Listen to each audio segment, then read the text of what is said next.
ಪುಷ್ಪ 2 ಸಿನಿಮಾದಲ್ಲಿ ದೊಡ್ಡ ಮಟ್ಟದ ಸೌಂಡ್ ಮಾಡ್ತಾ ಇದೆ. 1,000 ಕೋಟಿಯ ಕ್ಲಬ್ ಅನ್ನ ಕೂಡ ಒಂದೇ ವಾರದಲ್ಲಿ ಸೇರಿಕೊಂಡಿರುವಂತ ಚಿತ್ರ. ಆದರೆ ಈಗ ಚಿತ್ರದ ಮುಖ್ಯ ಪಾತ್ರದಲ್ಲಿರುವಂತ ಅಲ್ಲು ಅರ್ಜುನ್ಗೆ ಸಂಕಷ್ಟ ತಂದೊಡ್ಡಿದೆ. ಏನು? ಪ್ರೀಮಿಯರ್ ಶೋ ಸಂದರ್ಭದಲ್ಲಿ ಕಾಲ್ತುಳಿತದಲ್ಲಿ ಓರ್ವ ಮಹಿಳೆ ಸಾವನ್ನಪ್ಪಿದ್ರಲ್ಲ, ಆ ನಿಟ್ಟಿನಲ್ಲಿ ಈಗ ಅಲ್ಲು ಅರ್ಜುನ್ ಅರೆಸ್ಟ್ ಆಗಿರೋದು. ಕಾಲ್ತುಳಿತ ಪ್ರಕರಣದಲ್ಲಿ ಅಲ್ಲು ಅರ್ಜುನ್ ಅರೆಸ್ಟ್ ಆಗಿದ್ದಾರೆ. ಅಲ್ಲು ಅರ್ಜುನ್ ಬಂಧನದಿಂದ ಅಭಿಮಾನಿಗಳಿಗೆ ಈಗ ಬಿಗ್ ಶಾಕ್. ಬಂಧನಕ್ಕೆ ತಡೆ ಕೋರಿ ಹೈಕೋರ್ಟ್ಗೆ ಮನವಿಗೆ ಹೋಗಿದ್ದಾರೆ.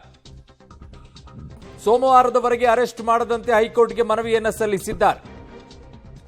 ತುರ್ತು ವಿಚಾರಣೆ ನಡೆಸುವಂತೆ ಹೈಕೋರ್ಟ್ಗೆ ಅರ್ಜಿಯನ್ನ ಈಗಾಗಲೇ ಸಲ್ಲಿಕೆಯನ್ನ ಮಾಡಿದ್ದಾರೆ. ಹೈಕೋರ್ಟ್ಗೆ ಮೊರೆ ಹೋಗಿದ್ದಾರೆ ಅಲ್ಲು ಅರ್ಜುನ್ ಕುಟುಂಬಸ್ಥರು. ಅಲ್ಲು ಅರ್ಜುನ್ ವಕೀಲರಿಂದ ಈಗ ತುರ್ತು ವಿಚಾರಣೆಗೆ ಹೈಕೋರ್ಟ್ಗೆ ಮನವಿಯನ್ನ ಮಾಡಿಕೊಂಡಿದ್ದಾರೆ. ಕಾಲ್ತುಳಿತ ಪ್ರಕರಣದಲ್ಲಿ ಅಲ್ಲು ಅರ್ಜುನ್ ಅರೆಸ್ಟ್ ಆಗಿರೋದು. ಪ್ರೀಮಿಯರ್ ಶೋ ಸಂದರ್ಭದಲ್ಲಿ ಕಾಲ್ತುಳಿತ ಆಗಿತ್ತು. ಆ ಸಂದರ್ಭದಲ್ಲಿ ಓರ್ವ ಮಹಿಳೆ ಸಾವನ್ನಪ್ಪಿದ್ರು. ಆ ಸಂದರ್ಭದಲ್ಲೇನೆ ಹಲವು ರೀತಿಯಾದಂಥ ಟೀಕೆಗಳು ವ್ಯಕ್ತವಾಗಿತ್ತು.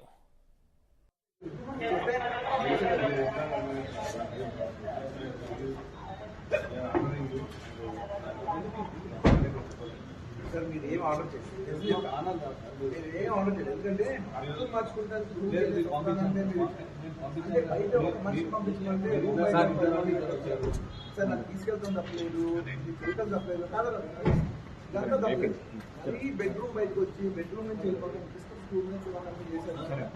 అది ఇది మీకు తప్పకుండా నేను చెప్తున్నా, ఇది మంచి విషయం కాదు.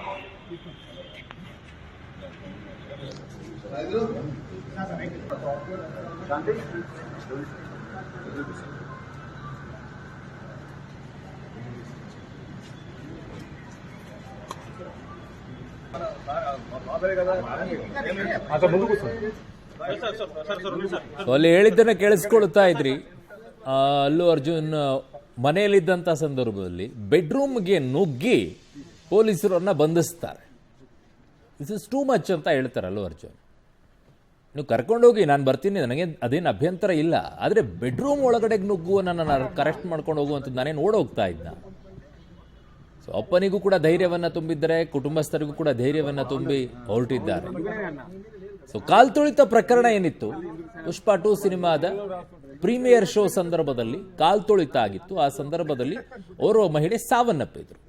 ಈ ನಿಟ್ಟಿನಲ್ಲಿ ಕೇಸ್ ದಾಖಲಾಗಿತ್ತು. ಹಲವರು ಆಕ್ರೋಶವನ್ನ ವ್ಯಕ್ತಪಡಿಸಿದ್ರು. ಇದು ಅಲ್ಲು ಅರ್ಜುನ್ ಅವ್ರ ಮೇಲೇನೆ ಕೇಸ್ ಹಾಕಬೇಕು, ಅವರೇ ಇದಕ್ಕೆ ಜವಾಬ್ದಾರಿ ಅಂತ ಹೇಳ್ತಾ ಇದ್ರು. ಆ ನಿಟ್ಟಿನಲ್ಲಿ ಇವತ್ತು ಪೊಲೀಸರು ದಿಢೀರಂತ ಅವ್ರ ಮನೆಗೆ ಹೋಗ್ತಾರೆ, ಬೆಡ್ರೂಮಿಗೆ ಹೋಗ್ತಾರೆ, ಅವ್ರನ್ನ ಅರೆಸ್ಟ್ ಮಾಡ್ಕೊಂಡು ಹೋಗುವಂತ ಪರಿಸ್ಥಿತಿಯಲ್ಲಿ ನನ್ನ ಸಹೋದ್ಯೋಗಿ ಈಗ ಕ್ರೈಮ್ ಬ್ಯೂರೋ ಇಂದ ಉಮೇಶ್ ನನ್ನ ಸಂಪರ್ಕಕ್ಕೆ ಸಿಗ್ತಾ ಇದ್ದಾರೆ. ಉಮೇಶ್, ಏನಿದೆ ಈ ಪ್ರಕರಣದ ಬಗ್ಗೆ ಮತ್ತೊಂದಿಷ್ಟು ಅಪ್ಡೇಟ್ಸ್? ಅರುಣ್, ಈಗ ನಟ ಅಲ್ಲು ಅರ್ಜುನನ್ನ ಚಿಕ್ಕಡಪಲ್ಲಿ ಪೊಲೀಸ್ ಠಾಣೆಯಲ್ಲಿ ವಶಕ್ಕೆ ಪಡೆದು ವಿಚಾರಣೆ ಮಾಡ್ತಾ ಇರುವಂತದ್ದು. ವಿಚಾರಣೆ ನಂತರದಲ್ಲಿ ಅವರನ್ನ ಗಾಂಧಿ ಆಸ್ಪತ್ರೆ, ಅಲ್ಲಿರುವಂತಹ ಸ್ಥಳೀಯ ಗಾಂಧಿ ಆಸ್ಪತ್ರೆಗೆ ಮೆಡಿಕಲ್ ಕರ್ಕೊಂಡು ಹೋಗ್ತಾರೆ. ಮೆಡಿಕಲ್ ಕರ್ಕೊಂಡು ಹೋದ ನಂತರದಲ್ಲಿ ಕೋರ್ಟ್ ಮುಂದೆ ಹಾಜರುಪಡಿಸುವಂಥದ್ದು. ಈ ಏನು ಕಾಲ್ತುಳಿತ ಪ್ರಕರಣ ಸಂಬಂಧಪಟ್ಟ ಹಾಗೆ ಈಗಾಗಲೇ ಅಲ್ಲು ಅರ್ಜುನ್ ಪರ ವಕೀಲರು ಈಗಾಗಲೇ ಹೈಕೋರ್ಟ್ನಲ್ಲಿ ಆ ಪ್ರಕರಣವನ್ನ ರದ್ದು ಮಾಡಬೇಕು ಅಂತ ಕೂಡ ಅರ್ಜಿ ಹಾಕೊಂಡಿದ್ರು. ಈ ನಡುವೆ ಇವತ್ತು ನಟ ಅಲ್ಲು ಅರ್ಜುನನ್ನ ಪೊಲೀಸರು ಏಕಾಏಕಿ ಬಂಧನ ಮಾಡಿರುವಂಥದ್ದು. ಬಂಧನದಿಂದ ಈಗ ಪೊಲೀಸ್ ಸ್ಟೇಷನ್ಗೂ ಕೂಡ ಕರ್ಕೊಂಡೋಗಿದ್ದಾರೆ. ಆ ಪ್ರೊಸೀಜರ್ ಪ್ರಕಾರ ಈಗ ಕೋರ್ಟ್ ಮುಂದೆ ಹಾಜರುಪಡಿಸ್ತಾರೆ. ಈ ಸಂದರ್ಭದಲ್ಲಿ ಅವರ ಈ ಏನು ಬಂಧನದಿಂದ ವಿನಾಯಿತಿ ಕೊಡಬೇಕು ಅಂತ ಅವರ ಪೋಷಕರು ಕೂಡ ಈಗ ಮತ್ತೆ ಕೋರ್ಟ್ಗೆ ಮನವಿ ಮಾಡಿಕೊಟ್ರ ನಿಟ್ಟಿನಲ್ಲಿ ಇವ್ರ ಮೇಲೆ ಈಗಾಗಲೇ 105 ಮತ್ತು 118 ಸೆಕ್ಷನ್ BNS ಸೆಕ್ಷನ್ ಅಡಿ ಪ್ರಕರಣ ದಾಖಲಾಗಿರೋದ್ರಿಂದ ಅವರನ್ನು ನೇರವಾಗಿ ಬಂಧನ ಮಾಡಬೇಕಾಗುತ್ತೆ. ಆದರೆ ಇವತ್ತು ಕೋರ್ಟ್ ಅಲ್ಲಿ ಅವರಿಗೆ ಜಾಮೀನು ಸಿಗುತ್ತಾ ಇಲ್ವಾ ಅನ್ನೋದು ಈಗ ಯಕ್ಷ ಪ್ರಶ್ನೆ ಆಗಿರುವಂಥದ್ದು. ಅದು ಸಂಬಂಧಪಟ್ಟ ಹಾಗೆ ಪೊಲೀಸರು ತಮ್ಮ ಆ ಪ್ರೊಸೀಜರ್ ಏನಿದೆ ಅಂದ್ರೆ ಪ್ರೀಮಿಯರ್ ಶೋ ಆಯೋಜನೆ ಮಾಡಬೇಕಾದ್ರೆ ಅಲ್ಲಿನ ಸ್ಥಳೀಯ ಪೊಲೀಸರಿಗೆ ಅವರು ಮನವಿ ಪತ್ರ ಕೊಡಬೇಕು. ಅದನ್ನು ಪೊಲೀಸರು ಕೂಡ ಅಕ್ಸೆಪ್ಟ್ ಮಾಡ್ಕೊಂಡು ಅನುಮತಿ ಕೊಟ್ಟ ನಂತರದಲ್ಲೇ ಆ ಪ್ರೀಮಿಯರ್ ಶೋ ಏರ್ಪಡಿಸಬೇಕಾಗುತ್ತೆ. ಆದರೆ ಈ ಯಾವುದೇ ರೀತಿಯ ಪ್ರೊಸೀಜರ್ ಇಲ್ಲದೇನೆ ಅವ್ರು ಏಕಾಏಕಿ ಇವರ ವೈಯಕ್ತಿಕವಾಗಿ ಪ್ರೀಮಿಯರ್ ಶೋ ಆಯೋಜನೆ ಮಾಡಿದ್ರು. ಆ ಯೋಜನೆ ಮಾಡಿದಂಥ ವೇಳೆಯಲ್ಲಿ ಆ ಮಹಿಳೆ ಸಾವನ್ನಪ್ಪಿದ್ದು ಮತ್ತೆ ಬಾಲಕ ಕೂಡ ಗಂಭೀರವಾಗಿ ಗಾಯಗೊಂಡಿರುವಂಥದ್ದು. ಹಾಗಾಗಿ ಆ ಸಾವಿಯಲ್ಲಿ ಈ ಪ್ರಕರಣ ಇದರಲ್ಲಿ ನಟ ಅಲ್ಲು ಅರ್ಜುನ್ ಕೂಡ A2 ಆರೋಪಿಯಾಗಿದ್ರು.